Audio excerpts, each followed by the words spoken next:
Mumbai police भरतीबद्दल एक मुलांमध्ये खूप मोठा गोंधळ होत आहे. वारंवार मी काही गोष्टी सांगतोय त्यांना, तरी सुद्धा त्या गोष्टी त्यांच्यापर्यंत पोहोच होत नाहीत किंवा त्यांना त्या समजत नाहीत.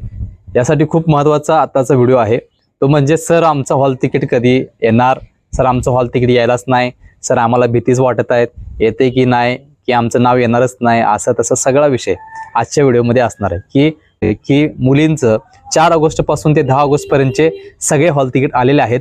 मुलांचं 4 ऑगस्ट पासून ते 8 ऑगस्ट पर्यंत मुलांचं हॉल तिकीट आलेलं आहे. आता विषय अशा पद्धतीने आहे की याच्यामध्ये काही मुलांचे आलेले आहेत, काही मुलांची नाही आलेले आहेत. पत्रक येईल आज उद्या, तर वेळापत्रकमध्ये तुमचं नाव येऊन जाईल. पण ज्या मुलांचं वेळापत्रकमध्ये नाव असणार आहे त्या मुलांना अजून पण हॉल तिकीट यायला नसणार आहे. त्यांच्या 2 गोष्टी ज्या आधी होतील त्याच्यावरून तुम्हाला समजून जाईल की हॉल तिकीट आलं असेल तर तुम्हाला डेट कळेल. हॉल तिकीट नाही आला तर आज संध्याकाळपर्यंत वेळापत्रक येईल आणि वेळापत्रक आल्यानंतर एकंदरीत तुमच्या ज्या काही गोष्टी आहेत हॉल तिकीटच्या बाबतीत त्या सगळ्याच क्लिअर होऊन जातील.